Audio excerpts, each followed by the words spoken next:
You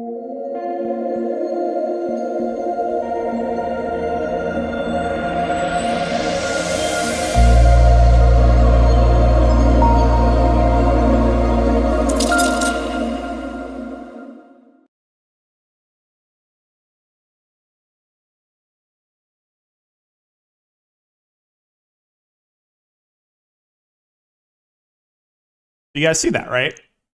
What Noah said? That Luka did not record a stat in the fourth quarter. You guys see that, right? Okay. Just want to make sure you see that.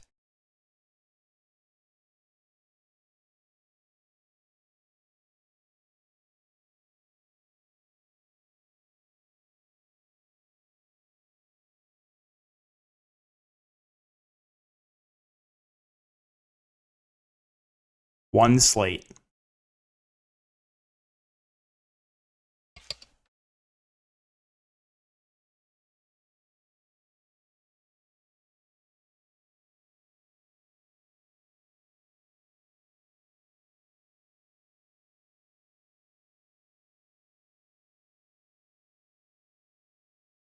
One slate.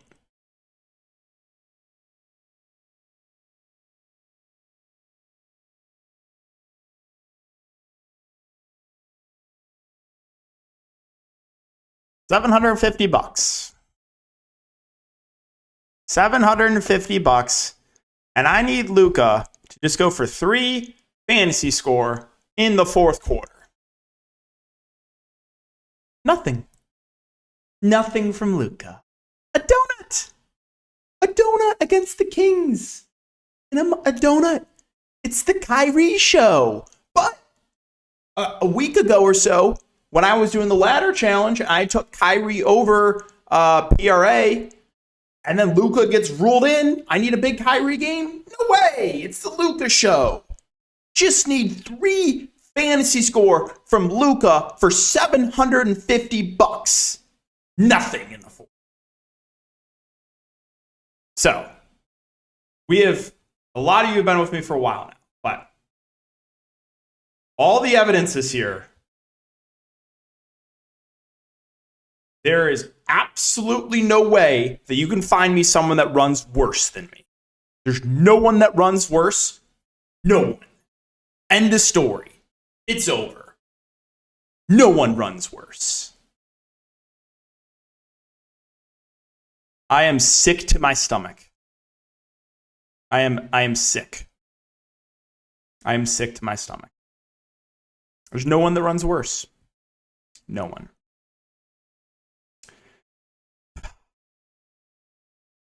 All right, well, before we talk about this 5-game DFS slate, let's recap my lineup here from tonight. So tonight, it was a good night. Showdown have a little bit of a sweat right now. I played Zubac and the captain. I'm in 14th place in the big tournament, so we'll see. Maybe we can get a big win there.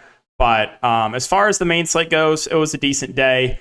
Would have been nice if, James Wiseman at negative ownership would have done, I don't know, anything in the second half. Here, I'll get out of the way so you guys can see.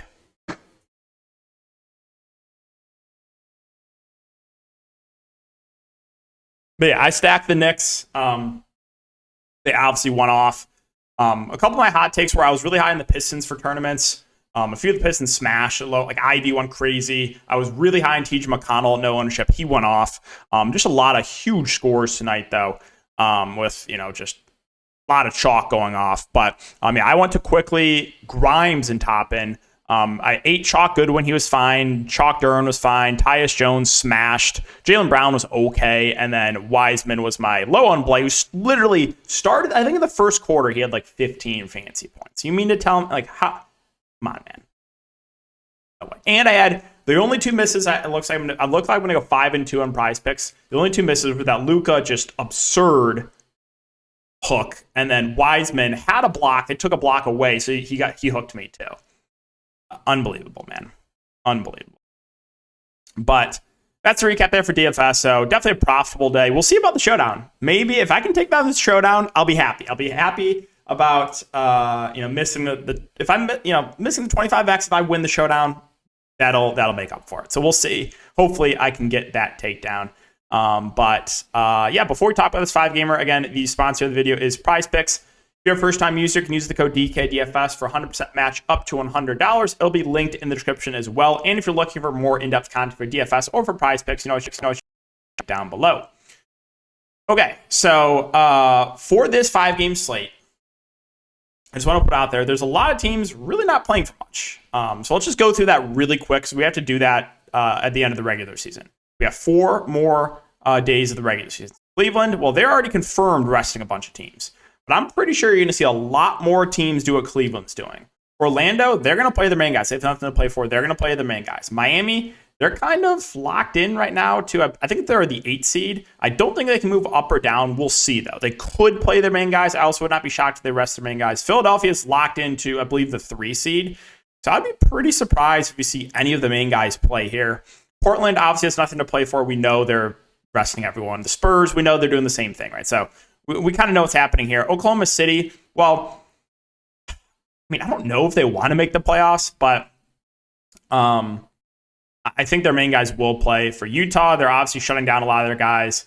And then Denver and Phoenix, I don't think either of these teams will play their main guys. Denver is locked into the 1 seed with Memphis losing tonight. And then Phoenix is locked into, what are they, 3 or the 4 seed. So I think this might be a slate where we might be leaving a lot of salary on the table. I would not be shocked if almost all these teams rest their main guys. So what I'm saying right now in this video will definitely 100% change by the time we get to lock, how we're going to approach the slate. But I'm pretty sure at least a few of these, so put a group of Miami, Philly, Denver, Phoenix. I would say probably at least 2 of those teams will not play their main guys at all. Yeah, just putting that out there. All right, Cleveland, Orlando's first game. So we know Cleveland's resting all their guys. They're going to have 10 active guys here, I believe, with Wade, Stevens, Osmond, Rubio, Robin Lopez, Merrill, Isaiah Mobley, Danny Green, Neto, and Diakate. So it'll be interesting to see what they do with the starting lineup. But I think the guy with the high ceiling is going to be Cedi Osman. He hasn't really played much the last couple games, but he is a guy that in this lineup will be a super high usage player. So I really like Cedi. Rubio will also be a high usage player, but I just don't know how many minutes he can play. That's the thing. I don't think Rubio will play more than 20 minutes in this game.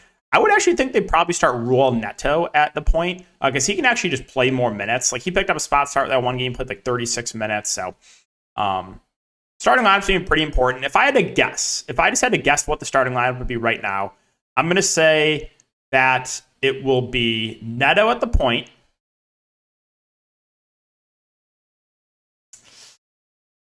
I think Neto, Cedi, Lamar Stevens, Dean Wade, and maybe a big Robin Lopez or Diakate. They could also throw Danny Green in the starting lineup, I guess. It's going to be gross. But yeah, I think Dean Wade looks when playing alongside the normal starters, he doesn't do much. But with this type of lineup, I expect Dean Wade to actually be a relatively high usage player. So I like Wade. I like Osman. Mar Stevens is fine too. It's hard to talk about just because I don't know what the starting lineup's going to be. But I think the starters are going to feel really good about. But the bigs I like Diakate, Robert Lopez.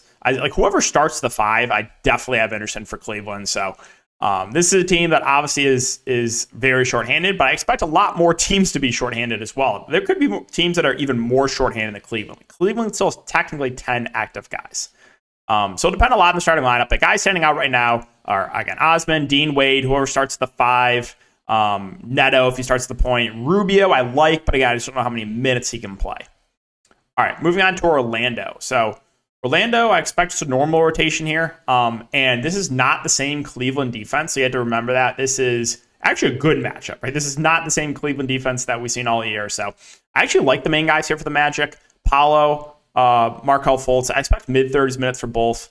Paolo's been playing a lot better of late. Markelle Fultz, probably sees low to mid-30s minutes. I like the 2 main guys. Franz Wagner seems pretty safe in the mid-range, as is Wendell Carter Jr. The issue I have is you're probably just going to see so much value on this slate that's going to force people to the top end. But again, how many of the top end guys are going to play, right? So this could honestly be a slate where we have to leave salary on the table.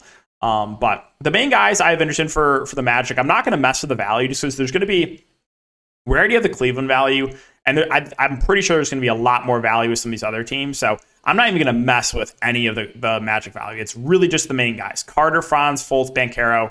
I guess you can throw Cole Anthony in that mix. We should see mid-20s minutes too. Miami and Philadelphia. So again, both teams, not much to play for here. So we'll see. If the main guys play for Miami, then it's pretty easy to talk about. I think Jimmy, Bam, Hero, all reasonable plays. You got the Jimmy revenge game narrative. You're into that. So it would basically just be the top three guys. I don't think I would play any of the value for Miami. Now, if they end up shutting down or they don't play their main guys, then we could get a spot where, we're looking at like Gabe Vincent or some of these younger guys, maybe like Duncan Robinson, Oladipo. Like, I don't like maybe Yurt Goat 7 could be playable. It's really hard to say because I don't know if Miami's going to play the main guys or not. But I will say, yeah, if they do, it's just the top three that I have interest in. For Philadelphia, it's kind of the same thing. So we got Maxey, Melton, Tucker on the injury report, but for some reason Harris, Harden, and Embiid are not.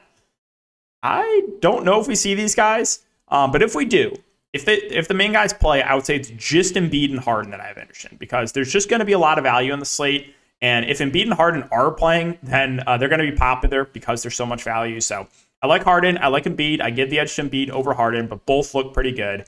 I still don't think I can mess with the value. I guess it depends on if all these teams play their main guys, then okay, then maybe we could consider some of the value. But yeah, if like Maxey, Melton, Tucker all out, like, yeah, you're going to get more run for like, I don't know, Shake Milton could be playable, I guess, in that scenario if he like starts. Yeah, like I said, I'm pretty sure we're going to see a lot of these teams shut down or not play their main guys. Portland and San Antonio. So, I mean, come on, man. I played Sharp last slate at no ownership. He just didn't play the 4. He was absolutely smashing. I played Jabari Walker also at no ownership. Massive foul trouble. Like, there's just no one that runs worse. I know I've said it a lot, but it's just, come on, man. There's no one that runs worse. So we got Sharp questionable. We got Eubanks probable. We got Watford questionable. We got Knox, I think probable. We got Thibault doubtful and Reddish questionable. So it's like, it's almost impossible to say. If basically all these questionable players are out, then you're not going to have many active guys. It would be Skylar Mays 1, Eubanks 2, Knox 3, Walker 4, Shaq Harrison 5, Jonathan Williams 6, John Butler 7, Minaya 8. I think they don't have 8 guys if those questionable players don't play. But all right, also, let's talk about this really quick. Come on with the made-up players. Like, you're not fooling me. You are not fooling me. There ain't no way. There's no way that Jonathan Williams, I know I've talked about this. I mentioned this in the last video. There's no way Jonathan Williams, that's a real person. Come on. Jonathan Williams and Justin Minaya. They're not real people. You're not fooling me. You're not fooling me, Portland. These are not real people. But yeah, if all those questionable players are out, I really like Skylar Mays, who's been playing well at the point guard position. Almost went for triple-double last game. Eubanks will play a good amount. If the game stays competitive, he'll play a bit more, which the game probably should stay competitive because he's got 2 awful teams going up against each other. Jabari Walker, if he can actually stay out of foul trouble, would be a solid play. Shaq Harrison will play a lot more in that scenario. Jonathan Williams, Minaya, these guys would all play pretty big minutes if these questionable players are out. If everyone's in, then there's really not a ton here for Portland. I would still have Anderson Sharp just because I think he'd play big minutes. But yeah, another team that's kind of hard to talk about for the Spurs. Oh, I mean, the Spurs have been doing this all year, so we're prepared for this. We got Keldon questionable, Zach Collins probable, no Vassell, no Sohan, no Graham. I see no reason why Keldon Johnson would play in this game, so I don't think he will play. With that being said, I like Trey Jones and I like Zach Collins. Trey Jones should play around 30 minutes, should be the go-to guy. Zach Collins, if he can stay out of foul trouble, should play around 30 minutes. These two will run the show offensively. Will be high usage. They're not going to play huge minutes, but they're going to be super productive when they're on the court. So I like Trey Jones. I like Zach Collins a good amount. Don't think I can get to Muklas Fadley with Zach Collins probable. I don't think I can get to anyone else really. Branham or Bates Diop. I'll mention this. Blake Wesley, I think, is the worst player in the NBA currently. I played him last slate in the late slate. Was looking good. I just needed like an okay game from him. Shot 0 of 8 from the field in 25 minutes. Come on, man. Barlow, Champagne, like these guys will see minutes, but I think there's going to be better value with some of these other teams. Oklahoma City, Utah, well, I think the Thunder are going to play their main guys. Lou Dort's questionable, but if Lou Dort misses, you're going to see a little more run for Joe and Wiggins. I don't think it's going to be necessary in the slate, though. So it's SGA, it's Giddey, and it's Zigar, Jalen Williams, and that's about it. I think SGA is going to be very popular because I don't think there's going to be a lot of viable spin-ups in the slate. So I like SGA a good amount. I think Giddey will play, low to mid 30s minutes, and then the guard Jalen Williams, will get a lot of shots up, has shown some upside with SGA in the lineup, but it's definitely SGA. It's my favorite of the bunch. I'm not even considering any of the bigs. There's just no way I'm considering anyone else unless they rest a lot of players. On the Utah side, kind of a tough team to get to. I will say, you're going to see probably around 30 minutes for THT and Olynyk. They're fine plays. THT will be, productive when he's in the court, 32 minutes in regulation. Kelly Olynyk, same thing, played about 30 minutes in regulation. So I have interest in THT and Olynyk. Can we talk about why did Colin Sexton play that last game? There's a few games left in the regular season. He comes back from a 2-month break and just plays 16 minutes and now is out due to rest. Like, why are you even returning? There's just no point. Right? That made absolutely no sense to do that. But I like THT. I like Olynyk. I don't know if I get to anyone else. Last game, they started Azubuike at the 5. You got Jones and Azubuike kind of splitting the center position. Lucas Samanchich also started. But like I said, I think there's going to be better value on the slate. Fontecchio, Abachi should see decent minutes. Nunn should see some decent minutes. But I don't think I can get to anyone else outside of THT and Olynyk. And finally, Denver and Phoenix. So right now, it's just Jokic and Murray on the injury report with Zeke Naji. But don't be surprised if Murray and Brown and Porter get shut down. But let's just say this. If it's just Jokic and Murray that don't play, again, I would be absolutely shocked if you see Jokic and Murray tomorrow. Then, I like Bruce Brown, Gordon, and MPJ. They should run the show offensively. Last time that Jamal Murray missed, you saw Reggie Jackson pick up a start. So he actually could be playable if he does start. You should see a good amount of run for like KCP, Christian Brown. Peyton Watson's beginning some backup minutes, but again, I think there's going to be better value on the slate. So assuming those two miss, it's Gordon, it's Brown, it's MPJ would be the guys that have the most interest. Finally, Phoenix. So we see these guys tomorrow. I don't know. I think they're pretty locked into their seat as well. If they do play, then it's pretty easy to talk about. It's Booker, it's Durant, it's Paul, it's Ayton. That's it. I have no interest in anyone else. Booker, KD, they should play mid-30s minutes in a competitive game. So would like both them. KD had an awful game last game. Chris Paul should see around 30 minutes. He's fine. And DeAndre Ayton should see low 30s minutes. He's fine. But I don't think I can get to anyone else on this team unless they end up resting a lot of guys. If they shut down a lot of the vets, then we can start looking to, I don't know, maybe it's like Saban Lee's season or, Jock Landale. But we don't know that right now. So did my best to break it down, guys. Like I said, though, I'm pretty sure you're going to see a lot of teams rest their main guys. So what I'm saying in this video probably will not matter tomorrow. So be sure to be on top of it. And hope you enjoy the rest of your night. Like I said, I'm still in just incredible pain missing out on $750 because Luka did nothing in the fourth. $750. No one runs worse, man. Have a good night. We'll see you all in the next video.